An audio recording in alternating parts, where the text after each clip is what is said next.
रुपए की कदर जो है उसमें इस्तेहकाम देखने में हमें मिल रहा है। ज़राअत का जो पोटेंशियल है उसको फर्दर फोकस करने और फर्दर एक्सप्लोर करने की जरूरत है। मेरा ख्याल है कि वो आपके पास एक फाउंडेशन अब बन गई है। हर हफ्ते पेट्रोल डीजल की कीमत चेंज होती है, पहले 2 हफ्ते के बाद चेंज हो रही थी। हुकूमत जी 17.5 ट्रिलियन रुपए का भारी बजट पेश करी है, लेकिन दूसरी तरफ कर्जों के सूद की अदायगी के लिए 7,824 अरब रुपए मुख्तस किए जा रहे हैं, जो कुल टैक्स हदफ के हाफ से जायद हैं। इस हौलनाक मुआशी अदम तवाज़ुन के साथ मुल्क का पहिया आप आगे कैसे चलता हुआ देख रहे हैं?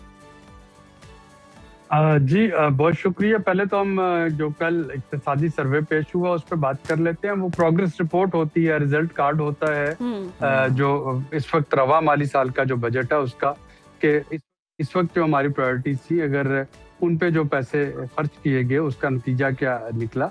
हमें ये यकीनन काफी खुशाइंद है कि अगर ये बहुत हौसला अफजा नहीं रहे हमारे नंबर्स, तो ये मायूस कुन भी नहीं है।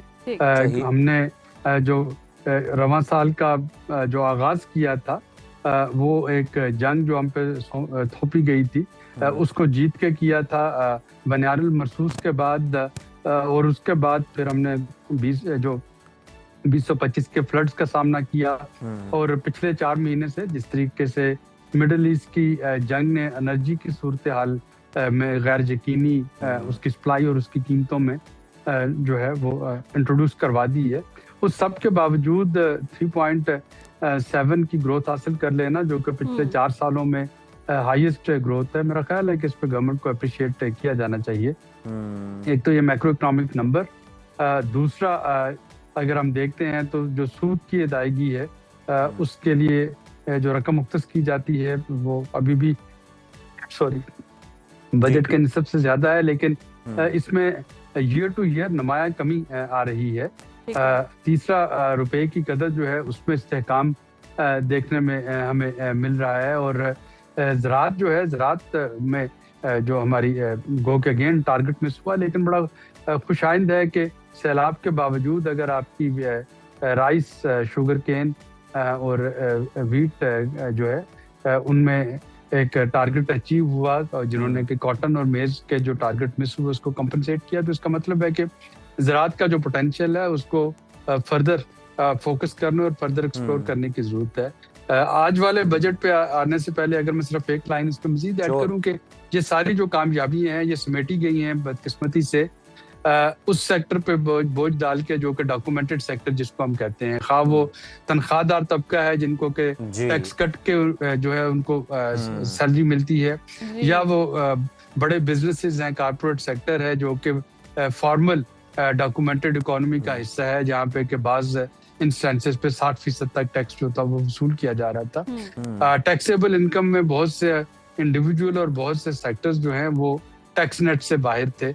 और आज के इस बजट में जो एक चीज जो इसको पिछले बजट से मुमताज करेगी वो ये है कि ये रियलाइजेशन हुकूमत की तरफ से और IMF की तरफ से कि अब डॉक्यूमेंटेड इकोनॉमी में इतनी सख्त नहीं रही कि वो मजीद टैक्सों का बोझ उठा सकें, और जो टैक्सेबल बाकी सेक्टर्स हैं उनको भी इसमें अपना रोल प्ले करना होगा। तो अगर आज के इस बजट में जाहिर है गवर्नमेंट मैयत इंट्रोड्यूस कर रही होगी, उसको इन्फोर्स करने में कामयाब भी हो जाती है, जो कि FBR के रिफॉर्म के जरिए करने की कोशिश की जा रही है कि उसके 3 विंग्स होंगे। एक जो है वो इंडिपेंडेंट असेसमेंट कर रहा होगा, दूसरा जो है वो ऑडिट कर रहा होगा, और तीसरा जो है वो इन्फोर्समेंट कर रहा होगा, और तीनों का आपस में कोई लिंक नहीं होगा। तो अगर इस तरह के मैयर से और कुछ रिटेल सेक्टर को, रियल एस्टेट को और बाकी जो सूबों की परफॉर्मेंस है उसको बेहतर करते हुए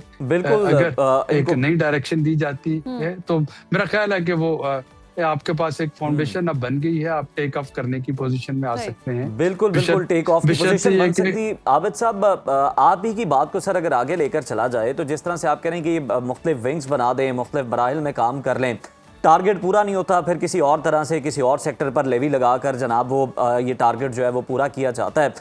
आपके नज़दीक सर क्या वजह है? आपकी तमाम तर मौशी मामलात पर बड़ी गहरी नज़र होती है। हुकूमत जो मौजूदा, जिस तरह से आपने भी बात की है कि जनाब जो पहले से टैक्स नेट के अंदर है उन पर बोझ डाल रही है, जो कि अब मजीद सख्त नहीं रखते, क्या वजह हुकूमत टैक्स नेट वसी नहीं कर पा रही? हम देखते हैं कि ऐलानात होते हैं कि जनाब ताजरों से फी दुकान इतने इतने पैसे लिए जाएंगे, फिर वो फैसला भी वापस ले लिया जाता है। तो ये टैक्स नेट वसी क्यों नहीं हो पा रहा आखिर? देखिए, इसमें दो तीन फैक्टर्स हैं और सिर्फ ये मौजूदा हुकूमत या पीडीएम हुकूमत या पीटीआई या पीपल्स पार्टी या इवन जो हमारे पास मिलिट्री दौर भी जब रहा, तो सबको एक जैसा चैलेंज है। आपको देखना ये होगा कि आप किनको टैक्स नेट में लाना चाह रहे हैं। आप रिटेल सेक्टर को या जो होलसेलर्स हैं उनको टैक्स नेट में लाना चाह रहे हैं। हमें पता है कि ताजरान जो हैं और रिटेलर्स जो हैं वो एक आपकी शहरी वोटर्स का जो है वो एक बड़ा हिस्सा बनाते हैं। माजी में उनको पीएमएलएन की कॉन्स्टिट्यूएंसी भी कहा जाता था। बिल्कुल। जो बड़े जिम्मेदार जिन पे के टैक्स लगता है, अगर आप उनकी बात करते हैं तो वो कहाँ पे हैं? वो जनूबी पंजाब में है या सिंध में है। वो पीपल्स पार्टी का उनको वोट बैंक जो है वो समझा जाता है और कहा जाता है। रियल स्टेट की बात करते हैं। रियल स्टेट एक इजी इन्वेस्टमेंट अपॉर्चुनिटी है। पाकिस्तान के हर पाकिस्तानी जिसके पास कोई 4 पैसे उसने जोड़ रखे हैं, उसकी कोशिश होती है कि एक फाइल खरीद ले, क्योंकि उसके अलावा इन्वेस्टमेंट की अपॉर्चुनिटी तो आपके पास बची कोई नहीं। तो वहां पे भी टैक्स लगाना जो था मुश्किल था। और सबसे बढ़ के जो एनफोर्समेंट के मसले थे, क्योंकि अभी जो नई पॉलिसी आ रही है वो एफबीआर को 3 हिस्सों में तकसीम करने की है। उससे पहले ये है कि एफबीआर ही आपको नोटिस भेजता है कि जी आपकी जो है असेसमेंट उसके मुताबिक टैक्स इतना बनता है।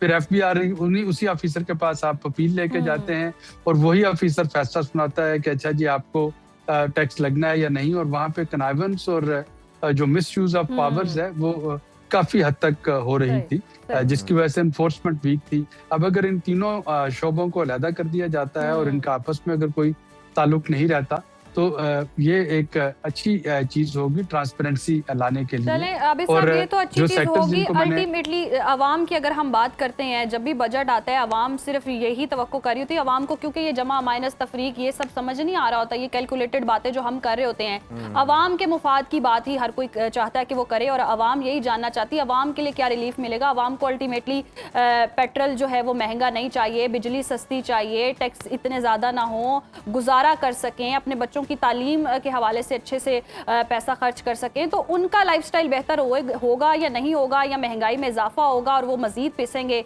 ये अवामी सवाल है और अवाम यही जानना चाहते हैं। जब हम अवाम की बात करते हैं तो जो चीजें उनको पिंच करती हैं वो वफाकी बजट का हिस्सा नहीं होती हैं। मुझे आपको पिंच क्या करता है? बिजली के बिल, गैस के बिल, पेट्रोल की कीमत, डीजल की कीमत। और ये चीजें जो है ये आपने देखा है कि जब से जंग शुरू हुई है हर हफ्ते पेट्रोल डीजल की कीमत चेंज होती है। पहले 2 हफ्ते के बाद चेंज हो रही थी। अभी इस बजट से जो एक और चीज आप देखेंगे कि गैस के बिल जो हैं वो साल में 2 दफा रिवाइज हुआ करेंगे। पहला जो रीबेसिंग है 1 जुलाई को होगी और फिर जो है वो 1 जनवरी को होगी। बिजली के बिल जो है उनको क्वार्टरली रीबेस करना होगा। तो ये चीजें तो बजट का हिस्सा नहीं है। जो चीज पिंच करती है वो जीएसटी है कि किस किस चीज पे लगी, किस चीज पे नहीं लगी। ज्यादातर चीजें जिन पे एग्जम्पशन थी वो भी खत्म हो रही होगी इस बजट में। हुकूमत ने ये जो एक डिले था बजट पे अनाउंस करने में, आईएमएफ के साथ जो मुज़ाकरात चल रहे थे, एक वजह तो सूबे और वफाक की नेगोशिएशन थी और दूसरी वजह जो है वो आईएमएफ के साथ वफाकी हुकूमत की नेगोशिएशन थी कि किन चीज़ों को जीएसटी लगने से बचाया जाए। आज हमें पता चल जाएगा कि हुकूमत कितनी कामयाब रही, लेकिन ज्यादातर चीजें जब उन पे जीएसटी लग जाएगा तो जाहिर है कि 18% महंगा होने से वो चीज पिंच करेगी। दूसरी चीज जो है वो टैक्सेस, सैलरीड क्लास पर टैक्सेस है, उस पे मेरी इतला के मुताबिक शायद कुछ खुशखबरी होगी। कुछ स्लैब जो है वो 6 से 8 की जा रही है। सरकारी मुलाजिमीन जी, सरकारी मुलाजिमिन के अलावा और प्राइवेट भी आपको भी जो सैलरी जो है वो टैक्स कट के अगर मिलती है तो वहाँ पे भी जो है वो कुछ स्लैब्स में रद्दोबदल करने की हुकूमत जो है वो कोशिश की है उन्होंने। और हम देखना होगा कि लाख रुपए माहाना तक या 2 लाख रुपए माहाना तक उनको टैक्स रेट जो है उसमें कमी करने की कोशिश भी हुकूमत ने की है। सरकारी मुलाजमिन की कुछ तनख्वाहें और पेंशन उसमें कुछ इजाफे की बात की है। कुछ उनको जो डार्क अलाउंसेस मिलते थे उनको जो है वो जम किया जा रहा होगा। उससे प्राइवेट सेक्टर को बहुत फायदा तो नहीं होता है, जाहिर है कि प्राइवेट सेक्टर का एक अपना सैलरी सिस्टम है, लेकिन एटलीस्ट एक बेंचमार्क बन जाता है जिसको अक्सर अच्छी ऑर्गेनाइजेशन को प्राइवेट सेक्टर में भी फॉलो करना पड़ता है। तो ये कुछ मिक्स जो है वो चले। ये तो आबिद साहब आपने खुशखबरी दे दी है सैलरी क्लास लोगों को, लेकिन आपने बताया कि जो स्लैब है उसको बढ़ाया जा रहा है जो पहले कम थी। लेकिन बहुत शुक्रिया आपके वक्त।